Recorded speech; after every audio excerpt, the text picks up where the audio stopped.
is CTV News. Good evening, I'm Sanjay Maru. Thanks for joining us.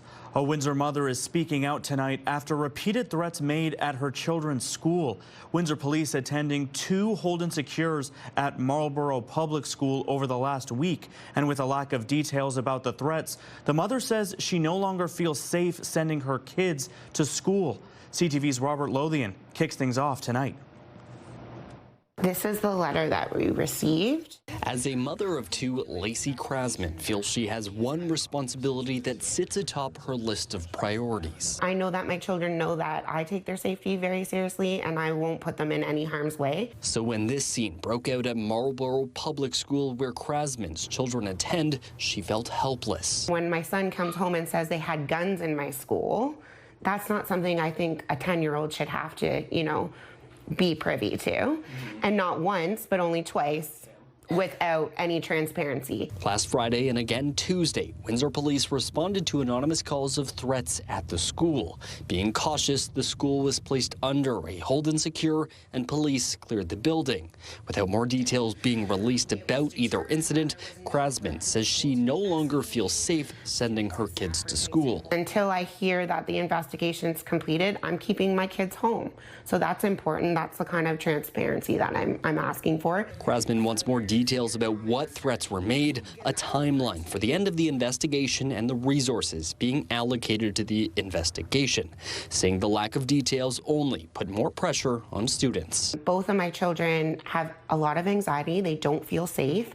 And as a parent, I'd like to say, okay, this is what happened.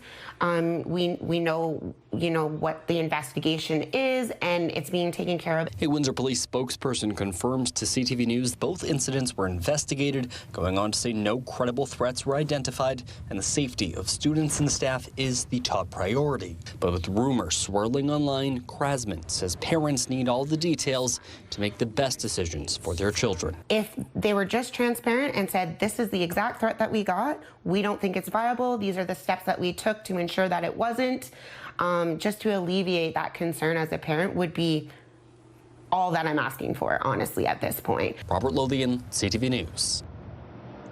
A federal offender wanted on a Canada-wide warrant may be in Windsor. Police say they're looking for 37-year-old William Turner, wanted for breaching his statutory release. He's described as Caucasian, 6'4", about 230 pounds, with brown hair and blue eyes, and several distinctive tattoos, including a gun outline on his right arm, a masked face on his upper right arm, and the letters CWB on his neck. Turner is serving a 6-year, 4-month sentence for multiple robbery-related offenses and is known to frequent several communities, including Windsor. Anyone with information is requested to call 911 or Crime Stoppers. 3 people were injured after an SUV and ambulance collided in Amherstburg. Windsor police say both vehicles were found in a roadside ditch at the corner of Alma Street and 5th Concession. The SUV had rolled and both vehicles were heavily damaged. Police say a preliminary investigation found the SUV was traveling at a high rate of speed and failed to stop at the stop sign. 2 paramedics and the driver of the SUV suffered non-life-threatening injuries. Well, as holiday shopping ramps up, law enforcement is warning Canadians to stay sharp because this is the time of the year when scammers try their hardest to play Grinch. CTV's Travis Fortnum reports. Fraudsters and scammers, they don't take a break during the holidays. If anything, they do see it as an opportunity to try and get more victims. As you are feeling festive and full of cheer, LaSalle Police Constable Elena Atkins warns some people aren't, and they're counting on your holiday rush to cloud your judgment. Usually during the holidays, we do see an uptick. That's just because people are buying gifts. It's the holidays. They're looking for good deals.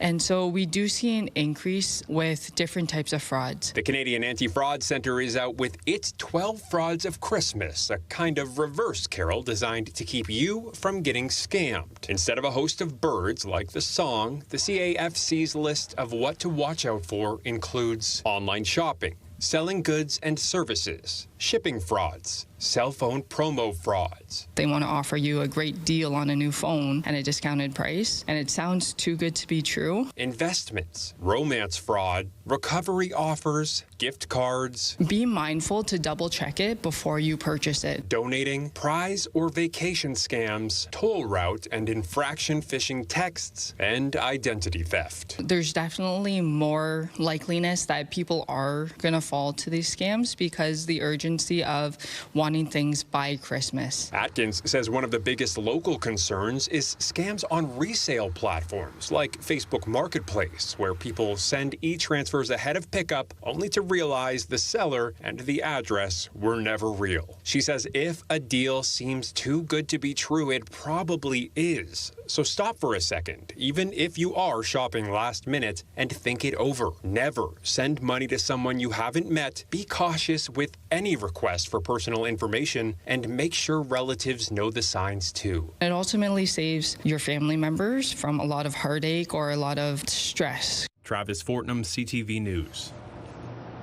3 people have been arrested and police are searching for a 4th in a string of armed robberies. Windsor police are searching for 22-year-old Ivan Albert LaBute. He was wanted on 5 charges, including robbery with an offensive weapon. LaBute is described as a white man, 6'2", with a slender build, brown eyes and brown hair. Anyone with information is requested to contact Major Crimes. Well, there's a major investment coming to Windsor, Essex, within the agricultural and processing and packaging fields. Here's the details. Mazex Seeds is moving ahead with an $8.8 million overhaul of its Blenheim processing and packaging plant. A state-of-the-art upgrade, the company says, will improve cleaning, sizing, and automation for seed corn grown in Chatham, Kent. It reaffirms that we are a great place to invest in, and we have, great community people and great community businesses. In a news release, Solio Agriculture CEO Casper Castra calls the project a significant investment by Mazex that not only supports the ability of their seed business to meet the need of farm customers into the future, but also represents a commitment to Canadian-grown seed corn for Canadian farmers. Mazex Seeds has been a part of Chatham, Kent for many, many years and are looked upon as leaders in what they do. This investment is going to greatly increase their production capacity. The new facility will replace an older plant purchased in 2019, and Mazex officials say the design will mirror their Tilbury operation. We have a bunch of companies in Chatham, Kent that are looking at investing in themselves and looking at technology. How do they get more efficient? How do they become more competitive inside of a real interesting market? So yes, this is really happy for Mazex. Again, they've been a pillar of the community for years. The company says this region's long frost-free season and moisture conditions between the Great Lakes makes Chatham, Kent one of the best places in the world to produce high-quality seed corn.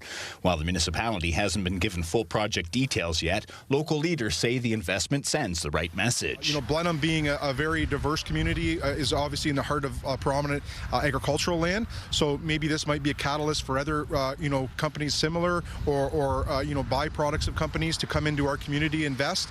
We do have some the infrastructure in place, and hopefully this is, like I said, a catalyst to an amazing gesture by the company. The timeline for construction or expected completion hasn't been released, but municipal officials say they're anticipating further updates from the company. Chris Campbell, CTV News. The Downtown Mission says it's in dire need of winter clothing, saying the donations the mission recently received are already gone. Executive Director Rikshini Panayagulan telling AM 800 winter weather is coming early this year and they've already run out of men's and women's winter gloves, toques and socks. She says boots and winter jackets are also needed. The first ever drug in Canada to treat postpartum depression has been approved by Health Canada. The pill, sold under the brand name Zurave, is now authorized in Canada to relieve symptoms of moderate or severe depression after childbirth. The drug's developer says it should be taken once a day for 2 weeks. It will be available in Canada early next year, but governments and insurers still need to determine coverage. The drug is already approved in the U.S., UK, and Europe. The Ontario Liberals are calling on the Ford government to sell millions of dollars worth of U.S. liquor and donate the proceeds to food banks. They say it would make use of the alcohol, which the province pulled from shelves earlier this year. CTV's Siobhan Morris reports. It was packed away in March. Loads of California wines and Kentucky bourbon. Ontario's salvo in the U.S. trade war. Can we sell that American liquor, use the profit, and give it to Ontario's food banks? Have it do some good? Ontario's sitting on $80 million of unsold American booze. About $2 million of that is about to expire. Will he pour all that U.S. booze down the drain or let the LCBO sell it to help food banks feed families? The Ford government says Ontario vintners, brewers and distillers have seen their sales soar since the U.S. competition has been in storage. To put American alcohol back on the shelves would mean we're saying to all of those Ontario employees, you're not valued. Manitoba put some of its American booze back on the market for charity just today. People even lined up to snag a bottle of previously forbidden brew. Nova Scotia, Newfoundland and Labrador, and PEI have similar plans for their U.S. stock. Well, I'd have to talk with the LCBO and see what they have to think. The Premier stressing taking American alcohol out of circulation was meant to send a message. Until Donald Trump gets back and starts signing a deal, stops going after our manufacturing, going after our companies, going after our communities and families, we need to hit back. Shoppers are raising a glass to selling U.S. booze again. That's a good idea. I'm all right with that. As long as we're helping people here in Canada. That's good. Why not? I'll help anyone in need. The CEO of Toronto's Daily Bread Food Bank says revenue from these sales would go far, but the fix would be temporary. I would love to see that $80 million develop $80 million worth of affordable housing or $80 million worth of supports to those on OW or ODSP. Structural changes to keep people from needing to turn to food banks in the first place. Siobhan Morris, CTV News. Still ahead, a national social media ban for kids is now in effect in Australia, and there are questions tonight about whether Canada could follow. CTV meteorologist Gary Archibald joining me now for a look at the forecast. Gary, join me on Team Snow Haters. I know you're a snow fan, but these cold temperatures, I'm not loving it. That's never going to happen, sir. Good evening to you, though. Good evening, folks. Taken in stride with preparation, of course, the snow can be our friend. And of course, we have to realize what we're dealing with, all the elements coming together, cold temperatures, wet surfaces, and through the late afternoon, early evening, it just got colder, below the freezing mark by about 4 p.m. And that meant some untreated surfaces certainly started to freeze over. And the area roadways have been inundated with snow the last 3 days straight at times. We mixed in rain as things got milder early this morning, but now we're in the deep cold. The system at large is massive, continues to swirl about, pushing east. In its wake, colder air from the north-northwest, and the winds still are an issue. We'll see gusts, even as I speak through the overnight into tomorrow morning, between 35 to about 50 kilometers per hour. We will get a bit of a break.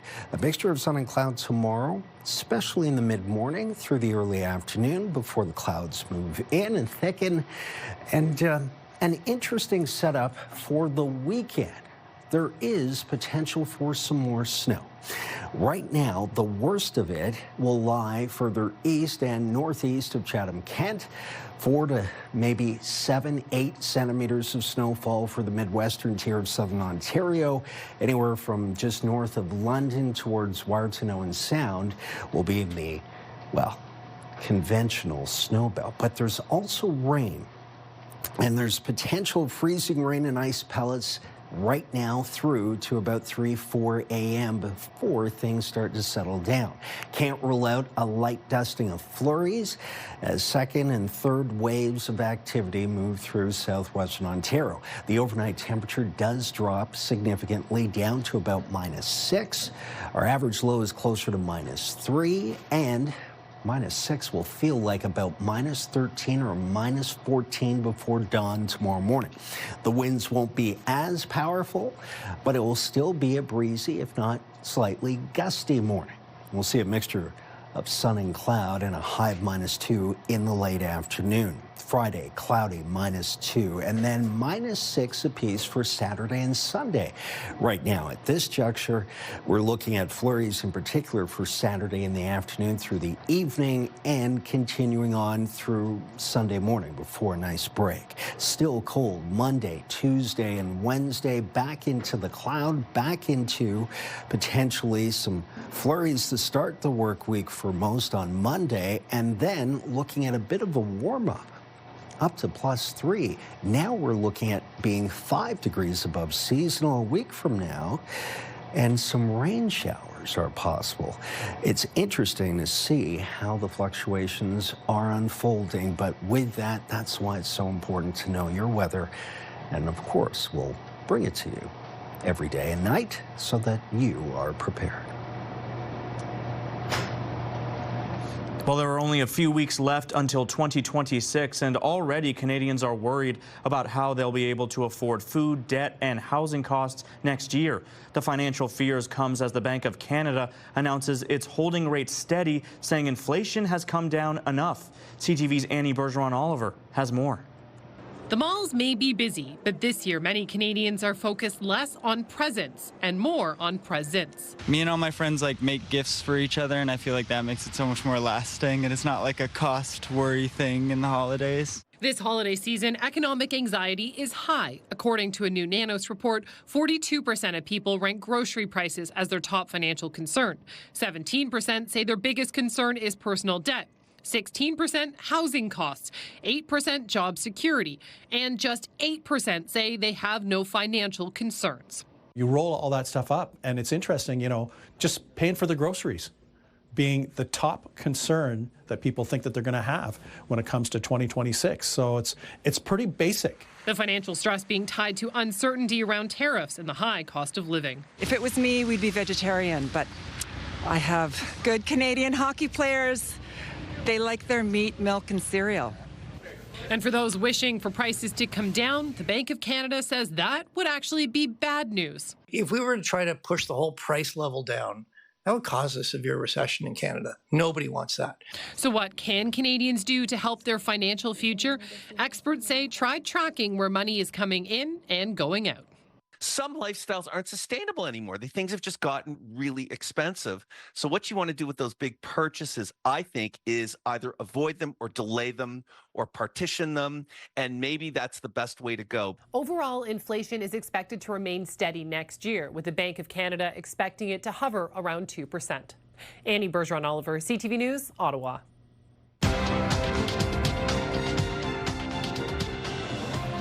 Strength in the financial and base metal sectors helping Canada's main stock index nudge upward today. In Toronto, the TSX gains 246 points. In New York, the Dow adds 497, the Nasdaq up 78. The Canadian dollar gains a modest 0.05 of a cent today. And on commodity markets, gold loses more than $11 an ounce, while oil is up 21 cents a barrel. Cans for a Cause is back for its 22nd year. Join us as we broadcast live from Devonshire Mall. We'll be collecting cash and non-perishable food items for the Society of St. Vincent de Paul. We need your help, generosity, and goodwill. Visit us online for more information.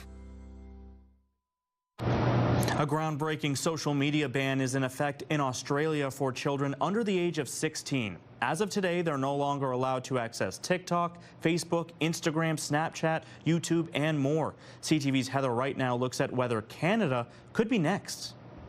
The legislation is the first of its kind in the world.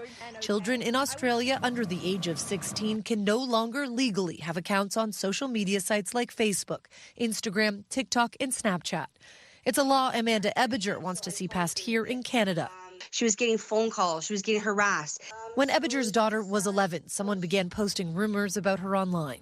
The attacks became so vicious, she started to self-harm and even considered taking her own life. We took her to the hospital and she stayed there for the weekend. And then after that, I realized, okay, we can't be here anymore. The family moved out of town to escape the harassment. Australia's law aims to prevent that type of online bullying and also shield young people from apps that have been shown to cause increased rates of depression, anxiety, and loneliness. The ban puts the onus on the tech companies to enforce age restrictions and remove accounts of those under the age of 16, or face fines of up to 49.5 million Australian dollars. Critics say the law is an infringement and will be tough to enforce. There are also concerns about kids losing a communication tool or being pushed into the darker parts of the internet. Proponents, though, say it's an important first step. Generally, whenever you have one of these large policy changes, it's going to help some people and harm some people. And so I think Australia is making the bet that overall, on the longer term, that this will be more helpful than harmful. Australian officials acknowledge the implementation of this law won't be perfect and kids will likely exploit loopholes. Many countries and provinces here in Canada are exploring their own type of legislation, watching closely now at how things unfold in Australia. Heather Wright, CTV News. Many people are looking to save money these days, but that does not mean your gift giving has to suffer. More people are now considering second-hand gifts, whether it's thrifting something or buying a nostalgic item from days gone by. CTV's Pat Foran explains. Vintage Vendors in Oshawa describes itself as retro, antique, and unique, but it's also part of the thrifting culture taking hold with many consumers. Susan Johnson says there are more than 100 vendors here with items that could make for a great present. The stigma of buying used items and giving them as gifts has gone away. Retro Christmas goods are highly sought after at this time of year. Another popular segment is vintage clothing. Many younger buyers see it as a way to purchase higher quality goods that are often hard to find. I don't think this will last very long in the store because the fact that it's the bay, it's this gorgeous red color, looks like amazing condition. Consumer Reports says thrifting has gone mainstream and people are more willing to accept a secondhand item. I think people's feelings towards that have changed a lot in the last couple of years. Thrifting can help you find something really special and meaningful for the people on your list. Researchers also say consider refurbished electronics, as you can often get something used that's dependable for a fraction of the price. Your best bets are smartphones that are no more than 3 generations old, laptops, desktops, monitors, gaming consoles, TVs less than 3 years old, cameras, routers, and audio devices. Consider refurbished products sold at big box stores, which often come with a return policy or warranty. No matter what kind of secondhand item you buy, it's also good for the planet. All the items we have here, if we weren't reselling them and reusing them and recycling them, they would be ending up in the landfills. When it comes to toys, many people are nostalgic for the past. They love collecting Hot Wheels, Superman, Batman, and anything Star Wars. Toys from the 90s are really hot right now for the kids that are in their 30s right now. They're buying stuff that they played with. By thrifting items or checking out vintage shops, you could discover some unique goods you won't find anywhere new, and you may save some money at the same time. Pat Foran, CTV News. Well, it would not be the holiday season here in Windsor, Essex without the Salvation Army's annual Christmas dinner. None of my family have a table or a place big enough for everybody, so this is the one time a year where we can all come out and have a meal together. Hundreds of people filing into the St. Clair College Center for the Arts today. Volunteers preparing festive meals for 750 people eager to get into the holiday spirit.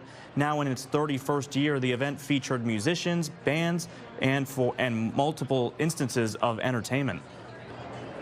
So, that really does put people in the Christmas spirit. So, from a participant perspective, there are many people out there who do not have a social network or family to enjoy the holidays with. This is an opportunity for them to get out and have a good meal and enjoy some company. And Gary is back with a final look at weather. Gary. I think, Sanjay, tonight is cold, breezy. We'll definitely feel it by about 4 a.m. It feels like about -13, -14, so wind chill certainly is an issue. So always dress for the conditions, temperatures, obviously at this time of the year getting colder, and wear the extra layers because you can always take them off if you are too warm. Doesn't work. really that well in reverse, obviously.